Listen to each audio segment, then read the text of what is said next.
Hello, and welcome to Aviation Deep Dive. Thanks to War Thunder for sponsoring this video. Nothing seems to spark human ingenuity quite like conflict, and with hindsight, it also ends up adding a certain amount of comedy. It's hard to imagine any other human activity that would make people think about attaching bombs to bats or develop an aircraft carrier made out of ice. But there is a point where ingenuity and comedy collides with actual bona fide horror, and at that point stands the Aichi M6A Seiran, better known to the Japanese as the Clear Sky Storm. The aircraft was designed to be carried on board huge attack submarines and then launched against its intended target, whether that was the continental United States, the Panama Canal, or flying plague bombs to California as part of Operation Cherry Blossoms at night.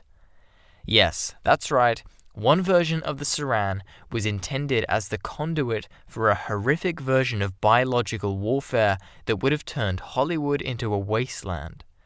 But first, a very quick look at the submarines designed to carry them.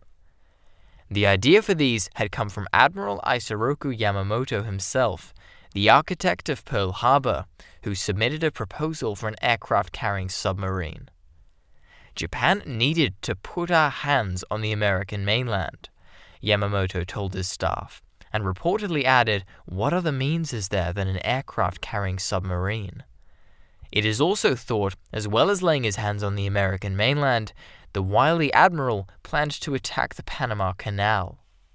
Before we continue with the video, I want to thank War Thunder for sponsoring this video.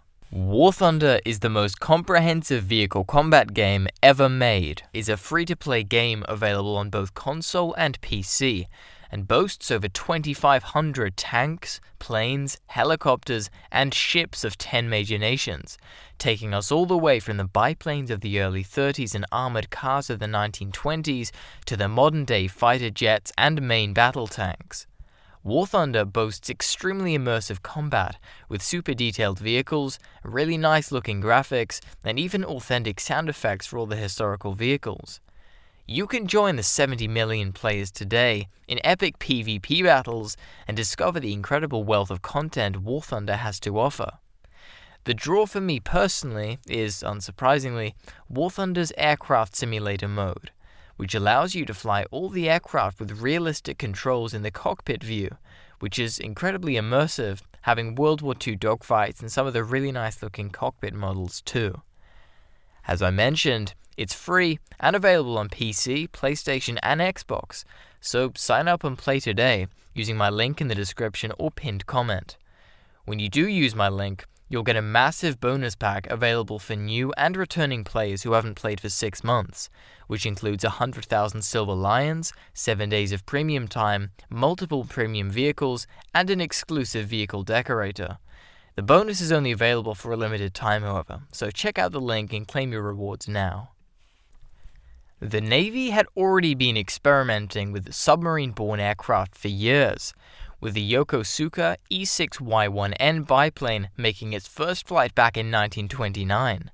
Its successor, the Yokosuka E14Y1, given the Allied reporting name Glenn, had been launched from the submarine I-25 and dropped several incendiary bombs on forests in Oregon, trying to set them on fire. Its pilot was Chief Flying Officer Nobuo Fujita, who was invited back to Southern Oregon in the 60s and presented the city of Brookings with a samurai sword as a gesture of friendship. Fujita is still the only enemy pilot to have dropped bombs on the continental United States. On January 13, 1942, the Japanese Navy's Kansai Honbu, better known in English as Ship's Command Headquarters, received a request from the Gunreibu, or Naval Operations Command, to look at designing the new submarines. Yamamoto's proposal called for 18 of these vessels to be built, and the finished design would have 2 striking characteristics. One was their aircraft hangar, a long raised blister under the conning tower about 100 feet long and 10 feet wide, with its giant door sealed by a 2-inch rubber gasket. And the other was their size. These submarines were 400 feet long and 40 feet wide. They displaced 6,560 tons submerged and cruised at nearly 19 knots on the surface with an operational radius of over 40,000 miles. It was not until the USS Lafayette was commissioned in 1963 that there was a bigger submarine in service, and the Lafayette was equipped with ballistic missiles. It was also heavily armed. The I-400, as it became known, had a 14-centimeter deck gun, 3 25mm anti-aircraft guns above the hangar, and 8 torpedo tubes in the bow. And each submarine would carry not one but 3 Seiran aircraft. But the program hit an unexpected bump in the road. Yamamoto's Mitsubishi G4M was shot down in the jungles of Bougainville in Papua New Guinea by P-38s, flown by First Lieutenant Rex Barber and Captain Thomas George Lamphere Jr. The Admiral was killed. Without its high-profile sponsor, the I-400 program was scaled back to 9 submarines, and then 5, only 3 of which were complete by the end of the war. The I-402 was a tanker, leaving the I-400 and I-401 as the only true Seiran carriers in service. By the time the war ended, there were others at various stages of production. The I-403 had been cancelled, the I-404 was 95% complete, the I-405 was only partially built, and the rest never made it off the drawing board. As the program got underway, the Japanese Navy asked Aichi to develop what it gave the catchy title of the prototype special attack aircraft M6A1. This specification presented a difficult challenge. The aircraft would need to carry a 250-kilogram bomb or an 800-kilogram bomb or torpedo and be able to fly at 294 miles an hour with its floats in place. These should be jettisonable, in which case the aircraft should be able to reach 347 miles an hour. Assembling and launching these complex aircraft should take no more than 30 minutes, as the submarine would be very, very vulnerable while they were being readied for flight. The Air Command Technical Headquarters, or Kugisho, tasked the Aichi Company of Nagoya with design and construction on May 15, 1942. Aichi had already built several floatplanes for the Navy, but it was not until November 1943 that the first prototype had been completed. The project was led by Aichi's chief designer, Toshoyo Ozaki, and the Kugisho's chief test pilot, Lieutenant Commander Tadashi Funada. Initially, it was imagined that the aircraft would complete its mission and fly back to the submarine before ditching nearby, which would remove the need for landing gear. This seems to have changed at some point, and the aircraft was given floats, and the sub was given a crane to recover it. The Seiran would now land nearby and be winched aboard. A total of 8 prototypes were built, 2 with wheels, so that its flight characteristics could be studied without floats and for specialized crew training. What emerged from this testing was that the Seiran had a decent top speed. It could reach a maximum of 348 miles an hour, more than enough to match American fighters like the Hellcat. Equipping it with floats did slow it down to 295 miles an hour at 17,000 feet, slow enough for a pursuing Hellcat to catch, but it was still seen as decent enough performance. Fitting it into the hangar was going to be more difficult than making it go fast, however. One of the designers came up with the idea of rotating the wings forward by 90 degrees around the wing spar root and folding them neatly against the fuselage. The hydraulic wing fold mechanism was powered using a cable that ran from the sub itself, and the control surface cables and fuel lines clicked into place automatically. A few turns on the hand crank seated the locking pins with special indicator arms coated in fluorescent paint sinking into the aircraft to show that they were engaged. The floats were unrolled mechanically from their special stowage facility on the side of the hangar and then locked into place on the pylons. Even the 13mm defensive machine gun was in a mount that allowed it to be rotated into the fuselage, with the gunner's section of the cockpit canopy tucking neatly away into the same housing.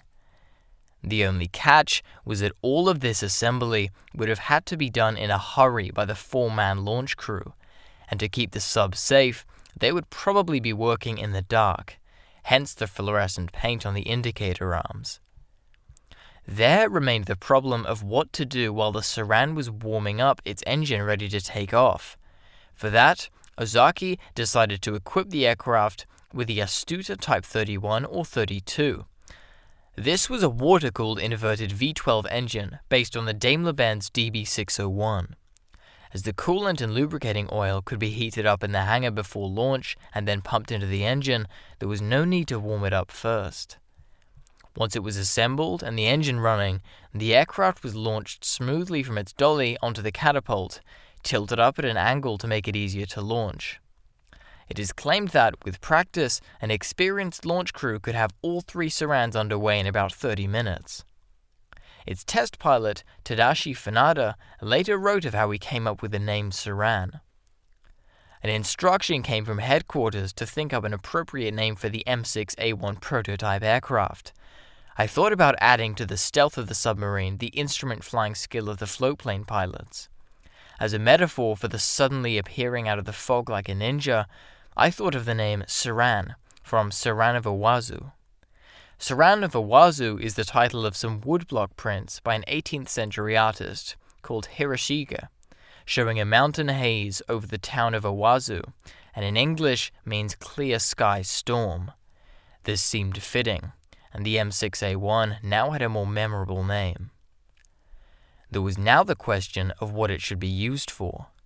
Navy planners decided that they should send 10 aircraft against the Gatun locks in the Panama Canal, and then changed focus and decided to attack the US fleet at Olethe Atoll, with 6 Seirans and Nakajima reconnaissance aircraft. This operation was a disaster and soon came to nothing. In any case, the war ended before it could be carried out, and the crews of the I-400 and I-401 duly made holes in the floats of the Seirans and catapulted them into the Pacific. This is where the story of the Seiran would end, were it not for Operation Cherry Blossoms at night. And that is where the story gets very, very dark. The Imperial Japanese Army had a shadowy unit known as Unit 731, under the control of Surgeon General Shiro Ishii. With Allied prisoners of war and vastly larger numbers of Chinese civilians as live test subjects, Unit 731 carried out brutal experiments on the effects of wounds, starvation, and frostbite. Each prisoner was seen as a maruta, the Japanese word for log, and staff joked about how many logs they had cut down in experiments of dubious scientific benefit. One story suggests that a luckless prisoner was subjected to pressures so great that his eyeballs were forced out of his head. Unsurprisingly, nobody who fell into the hands of Unit 731 survived. Around 3,000 were killed at their laboratory in Pingfang, but as many as 500,000 could have been wiped out in special operations that would later become notorious. These involved work on various deadly diseases like the bubonic plague, anthrax, cholera, smallpox, and botulism to develop them into weapons.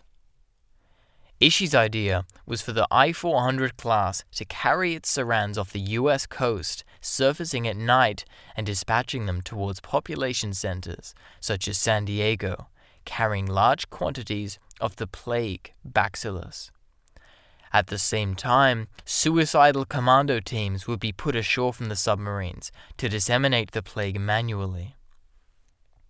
Around 60 pounds of the bacillus could be made by Unit 731 each month, and practice had suggested that the most effective way to deliver them was using infected fleas.